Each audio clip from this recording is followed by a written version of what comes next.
بسم اللہ الرحمن الرحیم۔ السلام علیکم ورحمۃ اللہ وبرکاتہ۔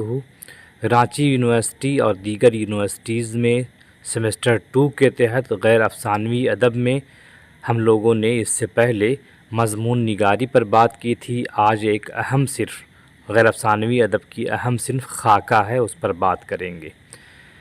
تو آئیے شروع کرتے ہیں ویڈیو۔ ادب ایک ایسا آرٹ ہے جس میں فنکار کے تجربات، تأثرات، جذبات اور خیالات لفظوں کی مدد سے ایک خاص شکل اختیار کرتے ہیں۔ ہر نثری اور شعری صنف کی مخصوص شکل اور امتیاز ہے۔ نثری اصناف کی دو قسمیں ہیں، یہ بات پہلے بھی ہم نے پڑھی ہے۔ نمبر 1 ہے افسانوی نثر اور نمبر 2 ہے غیر افسانوی نثر۔ افسانوی نثر بولتے ہیں، افسانوی نثر میں قصہ کہانی کو اولیت حاصل ہے، یعنی اس میں کہانی کا ہونا ضروری ہے۔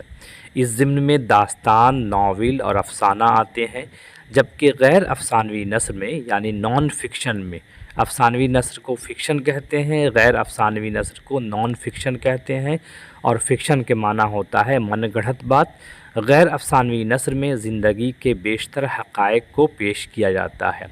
اس ضمن میں غیر افسانوی ادب میں سوانح ہے، خاکہ ہے، رپورتاژ ہے، خود نوشت وغیرہ آتے ہیں۔ اس حوالے سے خاکہ نگاری کو خاص اہمیت حاصل ہے۔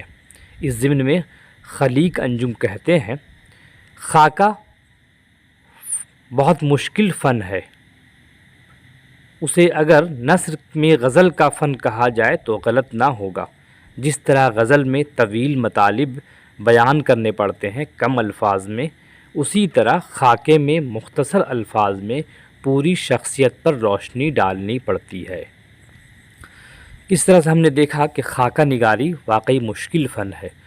خاکہ کا فن خاکہ نویس سے خاکہ نویس بولتے ہیں خاکہ لکھنے والا، کئی چیزوں کا طالب ہوتا ہے، مطالبہ کرتا ہے۔ نمبر 1 یہ کہ کسی شخص کو الفاظ اور زبان کے ذریعے حیات نو بخشی جائے، حیات نو مطلب نئی زندگی بخشی جائے، اور دوسری بات یہ ہے کہ زیر مطالعہ شخصیت کو یعنی جس پر خاکہ لکھا جا رہا ہے اس کے اصلی رنگ و روپ اور اس کے ماحول میں پیش کیا جائے تاکہ لگے کہ وہ چلتا پھرتا انسان ہے۔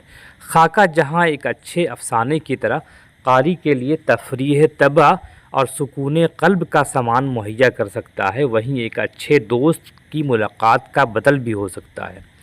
بس شرط یہ ہے کہ اس میں ڈرامائیت اور موضوعیت موجود ہو، ڈرامہ نگاری ہو اور سبجیکٹیوٹی ہو۔ خاکہ نگار کا اصل فوکس کوئی شخصیت ہوتی ہے، مطلب کسی انسان کو بنیاد بنا کر خاکے لکھے جاتے ہیں۔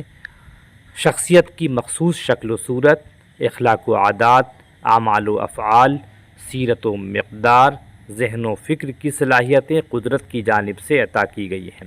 خاکہ کی خاص خوبی یہ ہے کہ وہ موضوع کی تصویر کو اس کے اصلی رنگ میں پیش کرے۔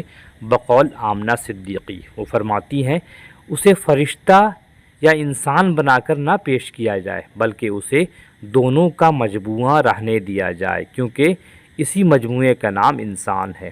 انسان کو مکمل فرشتہ بنا کر پیش کریں گے یا بالکل شیطان بنا کر پیش کریں گے یا انسان بنا کر پیش کریں گے، وہ دشواری ہو سکتی ہے، کیونکہ جس کی تعریف کی جا رہی ہے یا پھر جس پر خاکہ لکھا جا رہا ہے وہ غلطیوں کا مجموعہ ہے، اسے فرشتہ نہ بنایا جائے۔ اردو کی غیر افسانوی نثر میں خاکہ نگاری کو ایک خاص اہمیت حاصل ہے۔ دیگر نثری اصناف کی طرح اس صنف نے بھی بہت کم عرصے میں اپنی جڑوں کو مضبوط کیا ہے اور دلکشی کے مختلف نمونے پیش کیے ہیں۔ سوانح کی طرح خاکے میں شخصیت کی تخصیص نہیں ہوتی۔ سوانح میں عموماً قابل ذکر شخصیتوں کو ہی موضوع قلم بنایا جاتا ہے۔ سوانح نگار کی زندگی کے نشو و فراز اور اتار چڑھاؤ کو تفصیلی اور اجمالی طور پر ضبط تحریر میں لایا جاتا ہے، جبکہ خاکہ نگاری کو کسی بھی معمولی یا غیر معمولی انسان کی زندگی میں کوئی ایسی خوبی یا اچھائی نظر آ جائے جو لکھنے پر مجبور کر دے تو خاکہ نگار اسے صفحہ قرطاس پر اتار دیتا ہے۔ خاکے میں افسانہ اور غزل کی طرح اشارے کنایے سے کام لیا جاتا ہے، کیونکہ اختصار اس کی بنیادی شرط ہے۔ خاکے میں کسی شخصیت کے نقوش اس طرح ابھارے جاتے ہیں کہ اس کی خوبیاں اور خامیاں اجاگر ہو جاتی ہیں اور ایک جیتی جاگتی تصویر قاری کے ذہن میں دوڑنے لگتی ہے۔ خاکے کی دلکشی کا راز یہ ہے کہ جس کا خاکہ لکھا جائے اس کی کمزوریاں قاری کے دل میں نفرت کے بجائے ہمدردی اور محبت پیدا کر دیں، اور خاکہ پڑھ کر وہ بے ساختہ کہے کہ کاش اس شخصیت میں یہ کمزوریاں نہ ہوئی ہوتیں۔ خاکہ فارسی زبان کا لفظ ہے، یہ اسم مذکر ہے، لغات میں اس کے کئی معنی دیے گئے ہیں۔ نمبر 1، خد و خال وغیرہ کی نقل جو اصل سے مشابہ ہو، تصویر کا ڈھانچہ۔ نمبر 2 ہے عکس، چربہ۔ نمبر 3 کسی عمارت وغیرہ کا کچا نقشہ۔ نمبر 4 ڈول ڈھانچہ۔ نمبر 5 صورتحال، کسی حقیقت کی مختصر کیفیت کا نقشہ، منظر، سوانح حیات پر مبنی تحریر وغیرہ۔ مجموعی طور پر ہم کہہ سکتے ہیں کہ خاکہ کے لغوی معنی ڈھانچہ بنانا یا مسودہ تیار کرنا ہے، جبکہ ادبی نقطۂ نظر سے خاکہ شخصیت کی ہو بہو عکاسی کا نام ہے۔ اس خاکہ نگاری میں نہ صرف شخصیت کی ظاہری تصویر کشی کی جاتی ہے بلکہ باطن کا بھی احاطہ کیا جاتا ہے۔ اس میں شخص کی ظاہر کے ساتھ باطن کی بھی باتیں تحریر کی جاتی ہیں تاکہ اس کی جیتی جاگتی تصویر قارئین کے سامنے آ جائے۔ اردو ادب میں خاکہ نگاری کی روایت انگریزی ادب سے آئی ہے۔ خاکہ کو انگریزی میں اسکیچ کہتے ہیں۔ یہ صنف اردو ادب میں 20ویں صدی میں آئی، 20ویں صدی کے تیسری دہائی میں۔ ماہرین ادب نے خاکہ کی تعریف مختلف طریقے سے کی ہے، جیسے نثار احمد فاروقی کہتے ہیں خاکہ کسی شخصیت کا معروضی مطالعہ ہے۔ آمنہ صدیقی کہتی ہیں سوانح نگاری کی بہت سی صورتیں ہیں، ان میں ایک شخصی خاکہ ہے۔ یہ دراصل مضمون نگاری کی ایک قسم ہے جس میں کسی شخصیت کے ان نقوش کو اجاگر کیا جاتا ہے جن کے امتزاج سے کسی کردار کی تشکیل ہوتی ہے۔ رشید احمد صدیقی کہتے ہیں خاکہ نگاری کی بڑی اور اولین شرط میرے نزدیک یہ ہے کہ وہ معمولی کو غیر معمولی بنا دے۔ بڑے کو کتنا ہی بڑا دکھانا آسان ہوگا بنسبت اس کے کہ چھوٹے کو بڑا دکھایا جائے۔ فن اور فنکار کی یہ معراج ہوگی۔ اب خاکے کے فنی لوازم پر ہم بات کریں گے۔ خاکے کے فنی لوازمات میں پہلی چیز ہے اختصار، اور خاکہ نگاری کا موازنہ بیشتر ہم لوگ سوانح سے کرتے ہیں۔ سوانح میں کسی مشہور شخصیت کی پیدائش سے لے کر وفات تک کا ذکر کیا جاتا ہے، جبکہ خاکہ نگاری میں کسی شخصیت کے اہم پہلو پر غور کیا جاتا ہے۔ نمبر 2 ہے وحدت تاثر۔ خاکہ نگار کے خاکے کو جس پر خاکہ لکھا رہا اس کے خاکے کو پڑھ کر لگے کہ اس کی ایک تاثر اس کے بارے میں ابھرے۔ نمبر 3 ہے کردار نگاری، اس میں کردار نگاری ہوتی ہے۔ نمبر 4 مثالی کردار، اس کو مثالی کردار کے طور پر پیش کرے گا کہ یہ مثالی کیوں ہے اور خاکہ لکھنے کی نوبت کیوں آئی۔ واقعہ نگاری، کہانیاں اس میں ہوتی ہیں، پھر منظر کشی ہوتی ہے اور صداقت پر مبنی ہوتی ہے۔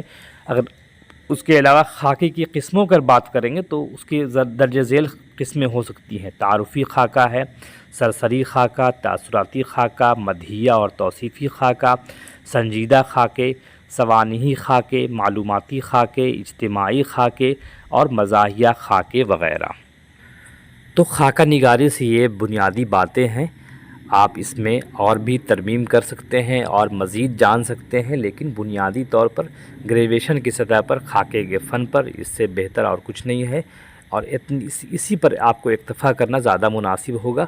اگر مزید اور کچھ پڑھنا چاہتے ہیں تو اس میں پہلی کتاب ہے اردو ادب میں خاکہ نگاری، صابرہ سعید کی کتاب ہے، 1978 میں یہ کتاب شائع ہوئی ہے۔ اس کا دوسرا ایڈیشن ایجوکیشنل بک ہاؤس علی گڑھ سے شائع ہو چکا ہے، آپ اس کتاب سے مستفید ہو سکتے ہیں۔ دوسری کتاب ہے آزادی کے بعد دہلی میں اردو خاکہ، شمیم حنفی کی کتاب ہے، 1991 میں ترتیب دی گئی ہے۔